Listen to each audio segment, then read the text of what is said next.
in, and to a smooth landing he arrives. The former assistant U.S. attorney. He is the great David Katz, everybody. Oh, here he is. David, can you hear us? Be with you. Nice. Wow, David, we can hear you cleanly. This is amazing. Very, very cool. It's great to be with you. And I spent some years in Washington, D.C. I was a law clerk to the federal judge John Garrett Penn back there on 3rd and Constitution. And then I worked at a law firm there. I spent a summer in the office of the Solicitor General that argues before the U.S. Supreme Court. So it's nostalgic for me to have you there in Washington, D.C. Oh, that's great, David. Thank you. I used to deliver papers here, David, to, among other people, a federal judge. And I remember this is the way that worked back then. They made us, the paper boys, buy all the papers, and then we had to collect from the people that we delivered the paper to. And it's just awful because you have to try to catch the people when they're at home. They literally were paying you in cash for every month. And the one guy I could never get to pay was that federal judge. Whoa. I went to his house at dinner time. I went to his house early in the morning. Never. So I essentially paid for a federal judge's paper and paper delivery. Judge Penn lived out in Silver Spring, Maryland, so I don't think he was on your paper route. No. It was most certainly not. It definitely was not him. No. Most certainly not. Were you ever asked to slip a little note into the federal judge's newspaper? You know how they do. Well, I did. I did saying, I really would like to collect this, whatever. They do this to me all the time. I don't know what the hell they do it for. And whenever somebody came to the door, it was never the judge. It was always somebody else. And they said, I don't know. I'm just a cleaning lady, whatever they said. Anyway, that's just both of us with anecdotes of Washington life. David, can I start with the Hunter Biden thing? He's put together essentially a legal counterpunch to a lot of the legal problems that have been related to to the laptop, and to the information, and I use it in quotes, that's on the laptop. Can we just review where those legal challenges might leave him and that whole situation? Sure. I think one of the problems that he has is he does not want to admit that it was his laptop. And he said previously that he doesn't think that he dropped it off, or if he did drop it off, he doesn't recall that, which seems kind of wishy-washy. But he doesn't want to get himself into a situation where he admits that that's his laptop and that everything on it presumably then is his. Somebody planted it on his laptop. So he's wanted to avoid that, but it's meant that he hasn't had much of a counter-offensive. And now that the Republicans are in charge of the House and they're planning to go after him hard, he's hired Abby Lowell. Abby Lowell, I've actually met him, he's a terrific attorney, and he represented John Edwards successfully. And as I say, he's a very renowned attorney. I think he's a great addition to the team. He sent out a letter both to the federal government, the Department of Justice, and also to the state prosecutors or state authorities in Delaware saying, why isn't somebody investigating you guys stealing my laptop? Again, being very careful not to say it was my laptop. And he also argues that there was a conspiracy that people ought to look into among Giuliani, Bannon, and a few others that got to the repairman at that shop. Now, the fellow at the shop says it became abandoned property because Hunter never picked it up. But the counter to the counter is that apparently the repair shop owner was, sort of a fellow traveler with all these super right wingers. And he actually saw, oh, my God, I have Hunter Biden's laptop. He looked at it the very next day. So he didn't look at it 3 months or 4 months later when he could have argued it was abandoned property. He looked at it right away. There doesn't seem to be any dispute that he sent it to Giuliani. Giuliani's attorney said kind of, so what? And Giuliani said, so what? But I've always wondered why nobody has looked into the fact that if I drop something off at a repair shop, it's for a designated purpose, right? I'm basically, it's a bailment. We learned that in law school. It's a bailment, but for a designated purpose, not to send it to the world, but to repair it and give it back to me. And not make a copy for yourself either. I think that's what most people would understand if they took their laptop in for repair. This is an interesting legal counterpunch, as I said before, because up to this time, we haven't really heard much from that entire world of Hunter Biden. As you say, he's just sort of he's laid back. He's clearly got issues. I mean, I'm talking about life issues, but the legal part, it feels as though it's more propaganda driven than it is legally driven. But maybe I'm wrong. What are they saying is on that laptop that's so illegal? Well, what a lot of people have heard about is the salacious part, that supposedly he's having sex and doing drugs at the same time, maybe with more than one sex partner. I don't really care about that, right? That legal. Yes. I personally don't care about that. But anyway, go ahead. That's not a good look. And, these demagogues like these propagandists like Jim Jordan, now that he has this big House seat, right, this big House position, he's going to try to play that for all it's worth. After he says the Pledge of Allegiance, then he's going to say, oh, my God, the president's son was having really kinky sex and doing a lot of drugs. As you say, that is sort of a so what legally, but they'll use it for the propaganda value. There's another thing on there, Mark, though, which is income. So apparently there's an income fee. It shows exactly what Hunter Biden made over those years. And it's something for the Republicans, right, that now control the House, for them to look into.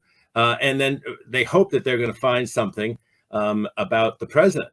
Because as the head of this investigations committee said, a Republican, this investigation is not about Hunter. It's really about Joe Biden, the president.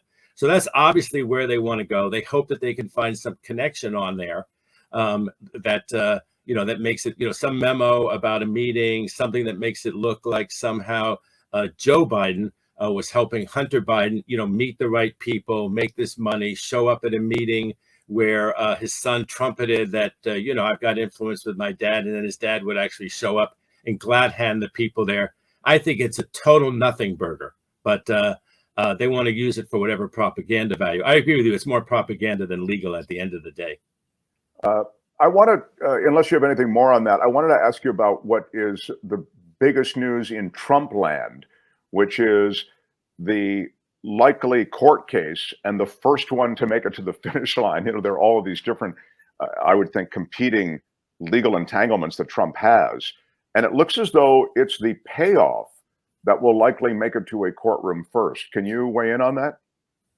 Well, there was a huge article in the New York Times about a grand jury presentation by the New York City DA against Trump regarding the payoff to Stormy Daniels. But I think on balance, that case is likely not to go anywhere. I think that the DA in New York City was under political pressure. It's obviously a very Democratic city, that he was dropping the ball and he wasn't even pursuing this. So I think he's going to present it to a grand jury. But at the end of the day, I certainly don't think that Trump will be found guilty by a jury after being charged before the 2024 election. And I don't think on balance, he's even going to be charged. The problems with that case are that it does rely on Michael Cohen. And, it's almost like the omerta, that Trump, in my opinion, he had something on all these people.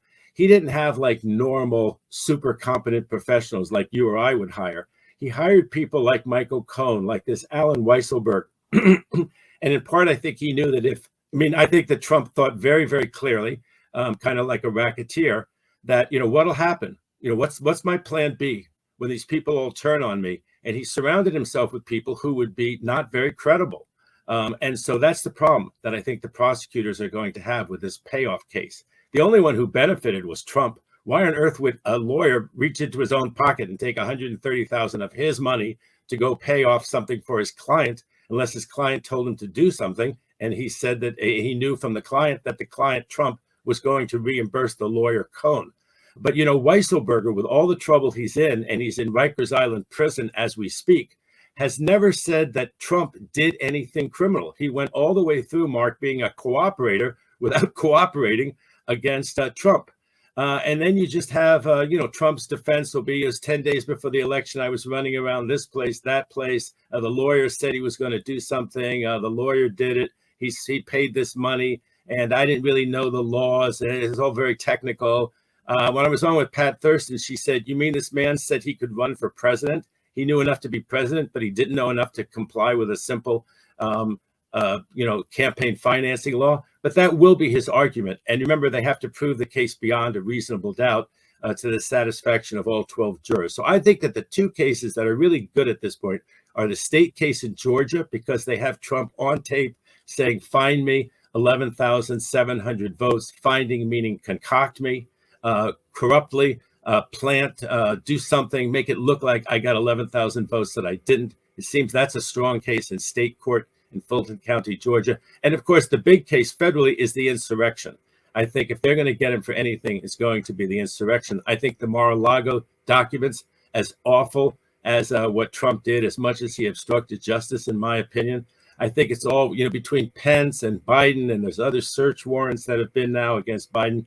I think that case loses appeal as being the first case ever brought against a former president of the United States. I just don't think that one. So I think if people are looking for the cases that are likely to really go somewhere, it's the insurrection against Trump, the January 6th, marauding of the Capitol, the coup, the attempted coup that almost worked, and the find me 11,000 votes down in Georgia in state court. Yeah, particularly, I suppose, David, just on the document thing, now that documents are cropping up everywhere, it seems to be, I mean, I understand they are different, these cases. It would seem as though there's an obstruction case. Let's not even worry about the documents. There were obstruction cases that seemed to be plausible during the Trump administration when he asked McGahn, I think it was, to change the record of the conversation that I think and erase one of the conversations that was actually going down in the Oval Office. I mean, this guy is, tripping over these obstruction cases, on his way to getting rid of other obstruction cases, it would seem to me. And I thought, just to your point, that Georgia case, for the reasons that you said, and again, this is just, I'm a layperson looking at all of this, but, reading these pieces as to what's most damning, that, yeah, with him on a recorded call asking for someone to tamper with an election, that was the thing that was going to make it to the finish line first. And so, indeed, you're saying that still may be. Don't necessarily believe the headlines about the payoff. The payoff, there are too many other ways, even though it strains credulity that, he reimbursed the lawyer, Cohen, that he didn't know about it. There are too many other ways for him to wriggle out of it. You still feel that Georgia case really stands the best chance?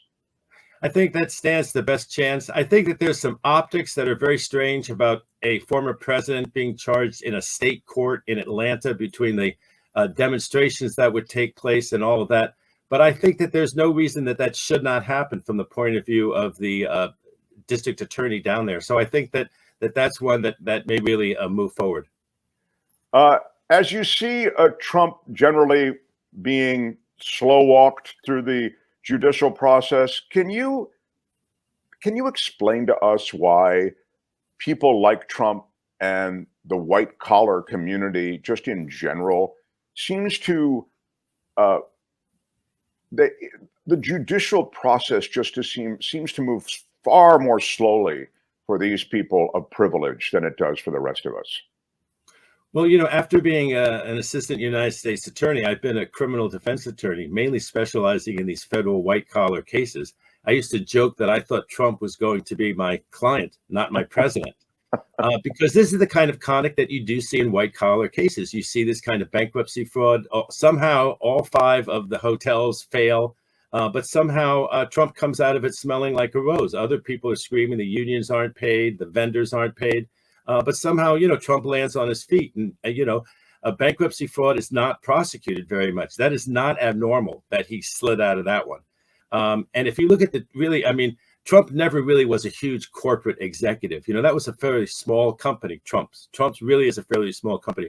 But if you look around, let's say the Great Recession that we had, you remember that Obama was criticized that individuals were not charged. High up financiers were not charged in that. And so that is not that abnormal, really, that we've seen a lot of people not charged when you might expect that they would be. Right. I'm sorry about that. I didn't turn off my phone. You're getting a call? That's a special... I'm sorry. Is that Pat Thurston, David Katz, calling you during our conversation? Give her my best. I'm really sorry about that. I just... No, some of the things that you don't think of when you're on live media. It's fine. Yeah, but I think that the cases do move very slowly. That's certainly true. You said something in all of that. You said that the bankruptcy fraud cases, you said that they actually oftentimes don't come to court, or people get off the hook on bankruptcy fraud all the time. I think you put it that way. What does that mean? Well, it means that they're very hard cases to, to prosecute. Give me an example of a bankruptcy fraud, I guess might be another way to put the question. The kind that do get prosecuted, the attorney gives his, it could be an attorney, it could be a business person, whatever. But, this is the sort of the one that comes to mind kind of situation. He puts his beautiful Jaguar in the girlfriend's name. Then he declares bankruptcy fraud. He doesn't list the Jaguar as an asset. He breaks up with the girlfriend. She's mad at him. She drops a dime on him and says, hey, you know what Mr. Smart Lawyer did? You know what Mr. Shrewd Businessman did? He put this thing in my name. He signed a petition. He didn't own anything in bankruptcy fraud. Believe it or not, that's what the federal courts do. I mean, Mark, they call themselves the major frauds unit, and some of them are major frauds. Some of them are very minor frauds. A lot of criticism is that the feds do go after low-hanging fruit. A lot of the agencies especially are driven by their stats. They get a stat if it's a low-hanging, fairly small case. They get a stat of having indicted 1 or 2 people if it's a very complex case. I had a case in LA where I had the number 2 person, but she was way number 2. She just followed orders from Mr. Big. He went in there and said, well, I think number 2 must have done it. And number 2, when she was interviewed, she said, well, yeah, I guess I really am at fault. So they went after her alone. The government asked for 3 years. We had a judge who really understood the case. He didn't give her 1 day in prison. And the government here, the major frauds unit in Los Angeles, had asked for 3 years. She didn't get 1 day in jail. But did Mr. Big ever get prosecuted? No. The agency got its stat. 1 person was convicted. 1 person was sentenced. And so it's really not that unusual. Wow. I know it's frustrating. That story is amazing. That story is because they just want to check the boxes and move on. There's a lot of agencies that are driven that way. And, we haven't even talked about the IRS and the Criminal Investigation Division at the IRS. But, one of the things, they're having this huge new number of agents, huge new amount of funding. And, it's just so hard to make it actually go after the top cases because those people really fight back. I mean, if they hire me, I fight back. That's what I'm supposed to do. And that's what I do. But in terms of policy, how the system works, they shouldn't focus on the low hanging fruit, the small amounts of money. But everybody who out there listening knows that the IRS spends a lot of its time going after chump change from very small taxpayers. And, when do they get these people who have a huge amount? They have all kinds of defenses. They send money offshore. I had one client who said, look, if Apple and Amazon don't pay, I don't want to pay. It's like, dude, that's not a defense. That's not a defense that Amazon and Apple get away with. But you know what they do? They claim that all the value is added offshore. They claim it's all added in a place like Ireland used to be with very, very low taxes. And they never pay Uncle Sam anything close to what they ought to. And if they're going to spend all this new money on the IRS, they really need to figure out how to go after the super big boys, the Apples, the Amazons, the ones I'm talking about, the big oil companies that pay such a small percentage. I think there were some stats that they pay.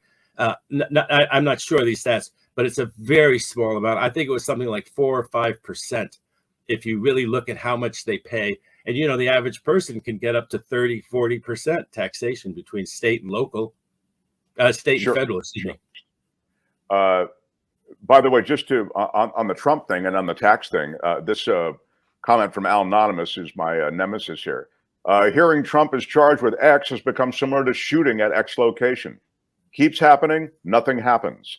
There is a quality of it all running out. The clock will run out. In our last minute, David Katz, tell me, is there a statute of limitations adjacent aspect to this? In other words, can there be enough delay to the point that it all becomes moot? Well, normally there's a 5-year statute of limitations in federal cases. One of Trump's arguments about the New York City case is that Merrick Garland was attorney general during a period of time when it would have been timely. It would have been okay under the statute of limitations to have charged Trump federally with this payoff scheme. Merrick Garland, Democratic attorney general, didn't charge him. I mean, it just makes it very, very difficult for a DA in the face of that argument. It's not a legal argument, but my goodness, I mean, right? Trump will make that argument. And as to the stuff that you said about the Mueller investigation and all those obstructions of justice, you remember they went back and forth where Barr said there was no collusion, no obstruction, but there was very strong evidence of obstruction. A lot of that has run under the 5-year statute of limitations during a period of time when Merrick Garland was the attorney general, could have brought it because it was timely. but didn't. And by now, some of it has run, some of it is very close to running under the statute. But I will say this one last thing, if I may. The fact that, in my opinion, Trump is a serial criminal and gets investigated for his crimes in many places doesn't mean that he's not a criminal, that he hasn't gotten indicted for one of them yet. Part of it is being the president. Part of it is controlling the Department of Justice when he did, being able to, basically, I thought that he kind of pushed Mueller around. We are where we are, but it doesn't exonerate him that he hasn't been indicted. All of us can look at the evidence. It's been reported, and I think the evidence is overwhelming in many of those cases against Trump. Well, this is to be continued, obviously, David Katz. It's just disheartening, honestly, to hear of some of the forces that are so strong in this country when it comes to preventing those people like Trump and his organization who have taken advantage of their real damages here, both to the system and to real people. I mean, I see during Trump's administration the damage to many lives, those who were courageous enough to step up to say something, to essentially become whistleblowers, the whole Ukraine call, those who have stepped up as secretaries of state. These Republicans, many of them. They were a part of the January 6th committee hearings, those who stepped up and defended the election count. These are all, many pay a tremendous political price or personal price. And it's sad that justice hasn't really been served to the guy who, is the prime mover in all of that. But again, as I say, that's to be continued. And you've really laid out a lot of the reasons why here today. He is the former assistant U.S. attorney, David Katz, joins us on Thursdays. I really appreciate your takes, pal. Thank you so much for, making the effort to join us every week. It was great to be with you. Thank you, David. Yeah. Hi, it's Mark, and I thought that was great. Hit the notification bell. You'll know whenever there's a new video being dropped, and please subscribe to our channel to help us save the universe.